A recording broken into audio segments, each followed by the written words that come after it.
Vamos a hablar de economía con Miguel Seara y quizás sea pertinente, ya que heredamos el tema de Ricardo Nieves, Miguel, empezar precisamente tratando el tema eléctrico.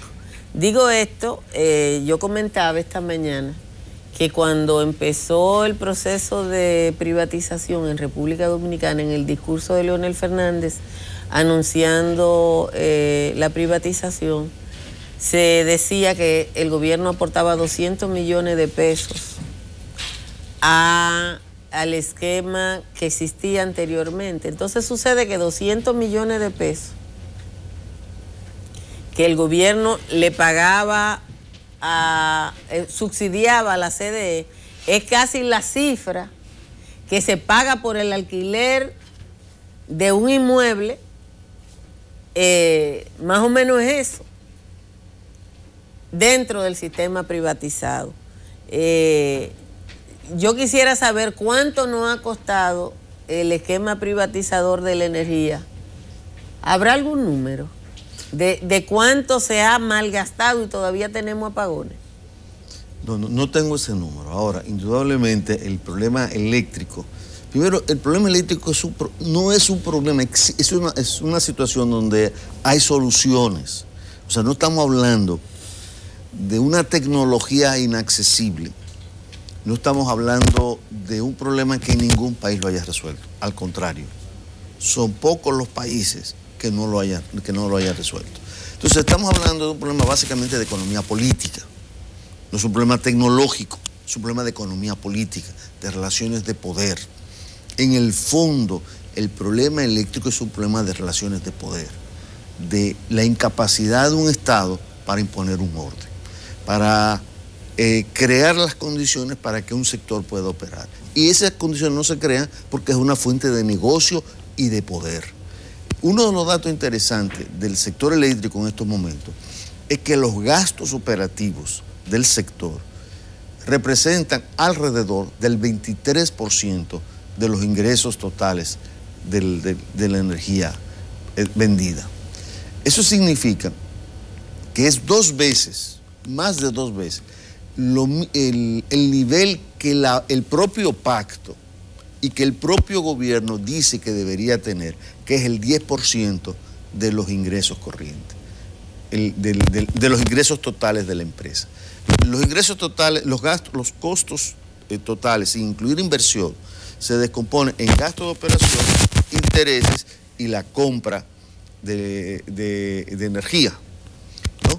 Entonces, esa proporción representa el 23%, el doble, ¿no?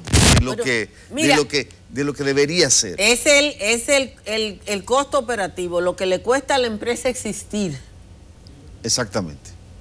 O sea, operar. Operar, lo que le cuesta a la empresa. Es el doble. Es el doble, y probablemente cuando tú lo comparas con un país de la región, es mucho más. Sí, ellos mismos dicen que debería ser el 10%. Es más, si el gobierno realmente quisiera hacer algo, lo que tiene que empezar a hacer con el sector eléctrico, no hablarme de pacto, porque pacto no tiene necesidad, es empezar a reducir sus propios gastos operativos. De hecho, ellos dicen, bueno, vamos a reducirlo, en el mismo pacto dice, lo vamos a reducir hasta el 2022 al 10%. Si ellos reducen a 10%, ellos generarían un ahorro de más de 180 millones de dólares. Una disponibilidad que podría ser parte de la inversión que se necesita en el sector para resolver el problema para resolver parte del problema de reducir la pérdida entre la energía comprada y la energía pagada. Sí, pero ahí hay muchos elementos. Nosotros tenemos un sistema de transmisión arcaico. El nivel de pérdida del sistema de transmisión dominicana es de 30%. Y eso no se ha resuelto. Eso no se ha resuelto. Ellos dicen que para resolver ese problema se necesita como 800, 600 millones de dólares. Nosotros tenemos un sistema de organización de la distribución que tiene un despacho de carga central, que tú produces 50 megavatios en Enriquillo y tienen que venir al despacho de carga de la capital para volver a Enriquillo. Así es. Entonces uno no lo entiende porque eso lo resolvieron todos los países del mundo. Exactamente. Ese es el mensaje. O sea, ¿cómo es posible que en la República Dominicana, después de 20 años, 30 años, 40 años, no hemos resuelto ese problema? Eso es parte del desorden del Estado dominicano. Y ahora sabemos que hemos gastado más en un edificio. Exactamente. Que lo que gastaba, que todo lo que subsidiaba el sistema eléctrico antes del esquema. Pero lo peor, por ejemplo, ahora es esta demanda en Nueva York, ¿no? Estos 700 millones de dólares. Eso es una vergüenza. La empresa más corrupta de América, está demandando al Estado dominicano. Y probablemente vamos a perder. Lo que me dice un entendido es que es casi seguro que el Estado pierda, porque el Tribunal de Arbitraje lo que estudia es el contrato. Exactamente. Así es. Y en ese... Yo no soy experto en contratos, pero lo que he escuchado de la gente que lo ha estudiado, dice que ese contrato fue amarrado, ¿no?, para beneficiar a la empresa. Un contrato que hizo y que dice que el presidente de la República dice que fue que negoció ese contrato. Personalmente. Eso lo dijo Bichara y lo podemos buscar. Pero peor aún, el propio presidente dijo en una declaración pública que el kilovatio hora iba a salir a 7 centavos de Punta Catalina. Yo voy a ver si es verdad. Él sabía que no era verdad. O sea, quien es capaz de hablar esa mentira al país entero, que iba a salir a 7 centavos, ¿cómo lo voy a creer ahora este asunto del contrato y que va a haber una voluntad para resolver el problema eléctrico? A propósito del problema eléctrico, el 23 de diciembre pasado fue fechado para la firma del famoso pacto eléctrico después de 3 años de discusión. Sentado ahí donde tú estás, el economista Erwin Croes nos decía en noviembre que lo único que estaba aprobado en el pacto eléctrico o consensuado en el pacto eléctrico era cumplir la ley. Más o menos. Posteriormente, el presidente de las empresas industriales de Herrera dijo que lo que se pretendía firmar era un simple acuerdo entre el gobierno y el CONEP que iba a perjudicar a la mayoría de los ciudadanos porque la parte perdidosa de ese pacto iba a ser para los usuarios de menos de 500 kilos. ¿Cómo llevar, cómo se conduce la peor parte de ese pacto hasta la gente común y corriente que somos los que tenemos ese consumo? A ver, lo que dice el pacto es, a ver, en una ecuación donde tú tienes ingresos y costos, ¿no? Lo que está proponiendo el pacto es atacar el área de los ingresos. ¿Cómo atacar el área de los ingresos? Aumentar los ingresos reduciendo la pérdida de energía entre lo comprado y lo cobrado. Del 32% reducirlo al 15%. Eso es lo que está planteando. Ok, si hace eso solamente, sin tomar el valor costo en la ecuación. Si hace eso solamente, inevitablemente va a tener que subir el precio de la energía. O sea, para tú cerrar la ecuación, tienes que subir el precio de la energía. Si además de eso reduce el porcentaje de gasto, de costo operativo de un 23 a un 10%, las dos medidas combinadas no tiene que subir el precio de la energía. Ahora, si hace solamente reducir el gasto operativo, tendría que subir la energía al consumidor. ¿Estamos claros? O sea, son 3 escenarios. Uno, solamente reducir. Solamente reduce la diferencia entre la energía comprada y cobrada. Eso es aritmética. 32% a 15%. Si hace eso solamente, tiene que subir la energía como un 10%, creo. Subir la tarifa actual. Subir la tarifa actual en alrededor de un 10.2%. Segundo, si solamente reduce el gasto operativo tendría que subir en alrededor de un 21%. Diablo. Y si no hace nada, ni reduce la pérdida, ni reduce los gastos operativos, tendría que subir un 34%. Entonces, la solución, la alternativa es, primero y antes que nada, reducir los gastos operativos. Y para eso no se necesita pacto. Eso es simplemente una decisión de empresa. Es una decisión microeconómica. La decisión de reducir el gasto operativo cuando en el gasto operativo del sector, en este caso fundamentalmente, una nómina que no tiene ejemplo. Una nómina que no tiene ejemplo, exacto. Creo que son 12.000 empleados que tienen. En total, las EDES tienen como 7 o 8.000, algo así, y las EDES, y la ETED y las EGE tienen nosotros. Sí. O sea, son cerca de 11 o 12.000 empleados. ¿Hay una idea de cuál puede ser el costo operativo o cuál es el costo operativo del sistema dominicano frente a otros? Las recomendaciones internacionales establecen el 10%.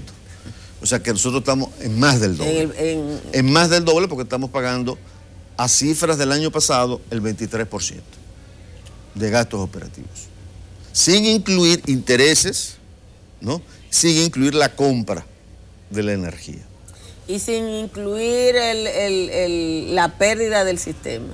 No, claro. Bueno, en la pérdida del sistema te baja los ingresos, ¿no? Tú tienes en porque la ecuación, nosotros tenemos una pérdida, tú compras 100 y la pérdida 32%. Exacto. 32%. Entonces tú lo que vas a vender es el 68%. El 68%. Entonces lo que ellos dicen, vamos a subir, si subes del 68 a más 15, sería 85, ¿no? Si tú subes eso, ¿no? Entonces tú tendrías la posibilidad de tener una disponibilidad, pero no es suficiente para reducir la pérdida. Eso no basta. Ahora, esa medida requiere un endeudamiento de alrededor de 700, 800 millones de dólares adicionales. ¿Y por qué endeudarse más para el sector eléctrico? Ellos dicen que se necesita hacer inversiones en la compra de equipo, de mejores y en la mejora de la transmisión. De la transmisión. Ahora, ese es yendo por esa ruta, que es la que le gusta al gobierno, porque va a generar más deuda, más negocios, más operaciones.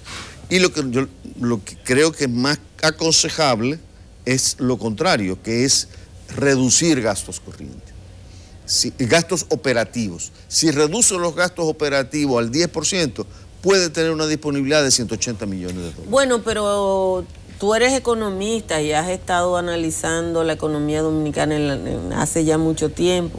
Si hay algo que no ha hecho el gobierno del PLD, es ajustarse el cinturón. Ese es el gran problema del gobierno del PLD. Sí, todas las mediciones te indican que hay entre 2.5 y 3% del producto mal contado, de despilfarro, de pérdida de dinero, de robo, de vagabundería, de mal uso del dinero. Para que la gente que esté en su casa lo entienda, dile cuánto es 2.5. Eso viene siendo alrededor de, llevado al 3%, sería como 120 mil millones de pesos. Que se pierden. Que se pierden. Que se malusan, que se malgastan. Que se malusan, sí. Entonces, tú no puedes plantear un pacto fiscal sin antes resolver ese problema. ¿Me entiendes? O sea, tú no puedes pedir a mí que yo te dé más dinero cuando eso significa alrededor del 18 o el 20% del gasto público. Que tú me vas a votar. Tú me vas a pedir más dinero, pero tú vas a votar mal contado, repito, mal contado. Tú vas a votar el 20% adicional de lo que yo te doy. Y eso es mal contado. Mira, en corrupción, el Fondo Monetario Internacional calcula que en promedio en el mundo es el 2% del Producto Interno Bruto. Eso serían como 80 mil millones de pesos en República Dominicana. ¿A quién más? Supongamos que sea el promedio del mundo, ¿no? El promedio del mundo. Nosotros, que estamos en el tope en todas las mediciones internacionales, nosotros estamos en la parte superior, somos líderes. asumamos que es el 2%. Estamos hablando de 80.000 millones de pesos que se pierde por corrupción, por desviación de fondos. Entonces, estamos hablando de unas cifras que indudablemente cualquier ajuste fiscal que hagas de ingresos no te va a dar, no te va a dar. Pero además, entre 2000 y 2017 se han hecho alrededor de unos 18, 17 medidas del lado de los impuestos. Y la presión tributaria no ha aumentado, sigue estando en alrededor del 13.5, 13.4, sube un chin en un momento determinado y vuelve a bajar. Entonces, lo que te está indicando que el problema no se va a resolver con nuevos impuestos, hasta tanto el Estado no mejore su calidad de gasto. Es decir, reduzca la desviación, desaparezca todo el tema de la corrupción, o por lo menos las desviaciones de fondos, lo lleva a una cifra que sea Pero parece aceptable. inevitable que el gobierno nos ajuste y se creen nuevos impuestos, porque cuando uno ve lo que está pasando con el presupuesto, cuando uno ve lo que está pasando con la deuda, es obvio que no le alcanza el dinero. Este presupuesto debe ser, no sé, porque yo no recuerdo, debe ser el único presupuesto que empezó con un endeudamiento tan simple como el de la canasta de Navidad. O sea, claro, la orden de la canasta de Navidad. Eso es desorden. Bueno, estamos en un estado de un caos y un desorden. Ese yo no lo recuerdo antes, pero 900 y pico de millones de pesos de lo de la canasta de Navidad eran para el presupuesto de este año, que empezó con esa deuda innecesaria. Hoy, en el presupuesto de 2018, el 24% de los ingresos tributarios va a ser para el pago de intereses. Y eso es una cifra inadmisible. Y peor aún, una parte importante de la deuda adicional va a ser para pagar intereses. Para pagar intereses. Yo hice un ejercicio de proyección. Si el Estado repetía lo que había hecho en los últimos 8 o 10 años, ¿qué iba a pasar hacia el futuro? Y tú encuentras que los intereses como parte de los ingresos tributarios en el 2024 podrían estar alrededor de un 30% de los ingresos tributarios. Echa para atrás. De todos los ingresos del Estado va a tener que utilizar la tercera parte para pagar intereses. Para pagar intereses. Eso no es sostenible.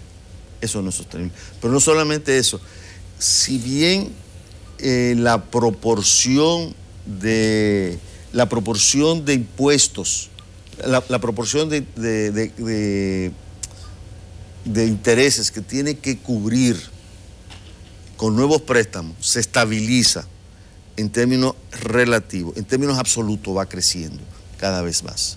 O sea, vamos a seguir con la práctica de seguirnos endeudando para pagar intereses. Y esa es la peor práctica que hay en materia de política financiera. Se nos acaba el tiempo y yo quiero preguntarte algo. El presidente de la República declaró este año como el año de la promoción de las exportaciones. Yo he visto varios trabajos que dicen que las exportaciones dominicanas virtualmente han hecho un techo y que se mantienen en los mismos niveles en los últimos 10 años. ¿Cuál es la posibilidad real de que con el estadio de desarrollo productivo que nosotros tenemos, el país aumente sus ingresos con algo que no sea endeudamiento? A ver, ¿por qué no aumentan las exportaciones? Las exportaciones no aumentan porque la economía dominicana tiene una serie de costos institucionales que se convierten en costos para las empresas que no son absorbibles. Y vendemos a precios muy caros. No podemos invertir, no podemos mejorar la calidad, tenemos elevados costos de transporte, de energía, bancarios, tenemos costos de corrupción, de arbitrajes, o sea, todo eso es lo que constituye el factor fundamental para que la economía dominicana no tenga competitividad, no pueda competir. No tenemos por qué tener un techo. La experiencia mundial te indica que esos techos en materia de exportaciones no existen porque tú puedes ganarte el mercado mundial. Tu participación en el mercado mundial puede crecer ad infinitum. Nosotros representamos alrededor del por ejemplo, del mercado americano, debemos representar como menos de un tercio del 1%. O sea, 0.30. 0.30. Mal contado, quizás un poquito menos ahora, ¿no? O sea, tú tienes un techo inmenso para crecer, ¿no? Tú tienes un techo inmenso para colocar productos tropicales, para colocar una serie de productos, como lo ha hecho casi todo Centroamérica. Sí. El Acuerdo de Libre Comercio en Centroamérica, el único país que ha salido deficitario somos nosotros. Todos los demás países. Sí, países como Guatemala y Costa Rica son superavitarios, ¿no? Entonces, el problema es interno, no es de acceso al mercado. De hecho, cuando se negoció el Acuerdo de Libre Comercio, el gran error fue pensar, los sectores empresariales pensaban que el problema era de acceso al mercado. Y no es cierto, el problema de República Dominicana, la puerta está abierta. Es que no tenemos la forma de atravesar la puerta. Porque estamos tan gordos, tantos costos, que no podemos pasar la puerta. O sea, si el costo nos hace más ancho, resulta que nuestro cuerpo es más ancho que el lugar por donde vamos a pasar. Exactamente. Entonces, ese es el problema. Y si eso no lo resolvemos, que es un problema interno, ¿no? Eso mismo, esos costos. ¿Quién paga los $300,000 mensuales de ese edificio? Nosotros. La población. Eso es un costo de la economía. ¿Quién paga? Estamos hablando de la energía. El hecho de que los gastos operativos de las sedes sean 20 y tantos por ciento. Sean 20 y tantos. Nosotros. ¿Quién paga que la diferencia entre lo que se produce de energía y lo que se cobra? La población. Todo eso son costos y alguien tiene que pagarlo. ¿Quién paga los costos de impunidad? De que el sistema de justicia no funcione, de que no haya arbitraje, ¿no? De que el Estado no pague, ¿no? Todo eso, el que le vende al Estado sabe que tiene que venderle con un sobreprecio de 3, 4 veces el precio que debería ser. ¿Me entiendes? Entonces todo eso se te va sumando costos en la economía, el precio del transporte, los monopolios. ¿Quién paga los precios de los monopolios en la República Dominicana? La población. Entonces eso hace que no podamos competir en el mundo. Bueno, pues muchísimas gracias. Hablamos con Miguel Seara Hatton, economista. A veces uno no quisiera que él viniera para que no nos dijera la verdad tan dura por aquí. Ustedes quédense, nos queda mucho contenido.